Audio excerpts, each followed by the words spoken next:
তরমুজ দিয়ে, বুটের ডাল দিয়ে চিংড়ি মাছের চচ্চড়ি। ও, খেতে অসাধারণ। মামা, কি হলো ভাই? এই না হইলে তোমার তরমুজ, আর এই হচ্ছে চিংড়ি মাছ। তো তুমি বললি যে দেশি ছোট চিংড়ি পারি নিয়ে আসার কথা, তো দেশি ছোট চিংড়ি পাইনি, ছোট ছোট বাগদা চিংড়ি পেয়েছি, তাই 200 গ্রাম মতো নিয়ে আসলাম। এইটাই হবে বাপ। তুমি একটা কাজ করে দাও বাপ। কি কাজ? এই মাছ কটা তুমি বেশি দাও, আর আমি তরমুজটা কুইটে দিই। ঠিক আছে, আমি বেশি দিছি। যাও, এখন আমি রান্না করব বুটের ডাল দে, তরমুজ দে, আর চিংড়ি মাছ দে চচ্চড়ি। প্রথমে তরমুজটা কুইটে নেছে, আর বুটের ডাল করানো আগে আমি পানিতে ভেজেছিলাম। বুটের ডালটা ভেজে থাকার কারণ হচ্ছে তাড়াতাড়ি সেদ্ধ হবে। তো তরমুজের এই লাল অংশটা থুই দেবো, আর এই সাদা অংশটা নেব। মা ওইদিকে তরমুজটা কুইটি নিতি, আমি এদিকে চিংড়ি মাছগুলো কুইটি পরিষ্কার করে নিই। তো চিংড়ি মাছের মাথাতে ময়লা থাকে, এবার মাথার খোলসটা ছাড়িয়ে নিছি। তো এই যে চিংড়ি মাছের মাথার ময়লাটা বের করে নিছি। এবার এই যে পিঠ দিয়ে টান দেবো, এই বরাবর টান দিলি পিঠের ময়লাটা বের হয়ে চলে আসবে। এই যে, তো হয়ে গেল চিংড়ি মাছ কুটি নেওয়া। এবার এইভাবে সবগুলাই কুটি নেবো।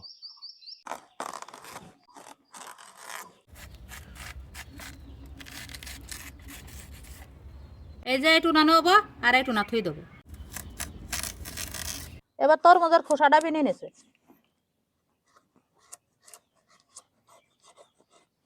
এবার ছোট ছোট পিস পিস করে কেটে নেবো।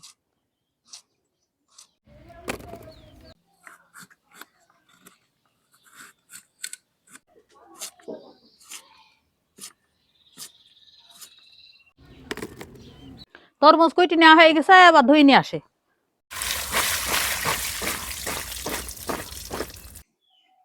দাও বাপ, মাছ ভাজা হয়েছে? হ্যাঁ মা, হয়ে গেছে। তো দাও, ধুই নিয়ে আসে। যাও তাহলে। মাছগুনা ধুই হলুদ মাখি নিয়েছে, এবার হালকা করে ভেজে নিতে। মাছ ভেজে নেওয়া হয়ে গেছে, এবার তেলে দিয়ে দিলাম পেঁয়াজ বাটা, দিয়ে দিলাম কাঁচা ঝাল, আদা রসুন বাটা, দিয়ে দিলাম ধোয় নিয়ে জিরি পাঁচফোড়ন এলাইচের ফল বাটা, শুকনো ঝালের গুঁড়ো, হলুদের গুঁড়ো, দিয়ে দিলাম দুটো তেজপাতা, দিয়ে দিলাম দুটো কাঠ।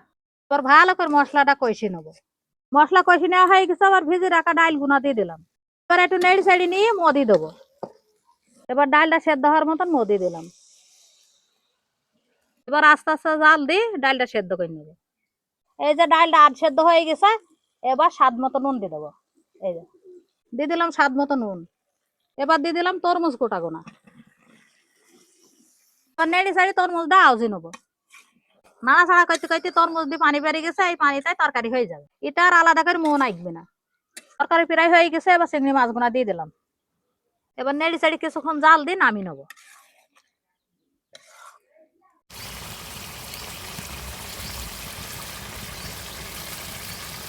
ঠান্ডা হয়ে গেছে, আবার ভাজা জিরে গুঁড়ো ছিটে দিলাম।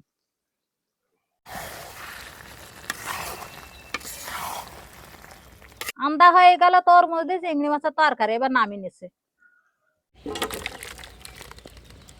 এতক্ষণ তো আপনারা দেখতেই পেলেন মা কিভাবে রান্না করলো তরমুজ দিয়ে চিংড়ি মাছের তরকারি। এবার খেয়েও দেখা যাক। তো দেখে বুঝতেই তো পারছেন রান্নাটা কত লোভনীয় হয়েছে। এরকম খাবার সামনে নিয়ে কি আর বসে থাকা যায়? এবারে এই ডাল দিয়ে হালকা করে মাখিয়ে নেব, তারপরে এক টুকরো তরমুজ নিলাম, এইবার মুখে দেওয়া যাক। বিসমিল্লাহ।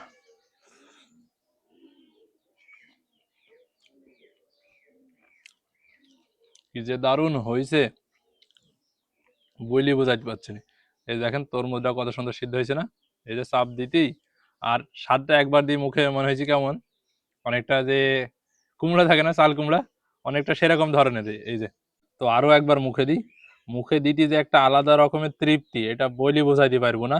সত্যি খাবারটা অসাধারণ হয়েছে। তার সাথে একটা চিংড়ি মুখে দেবো, দেখি চিংড়িটা কেমন লাগছে।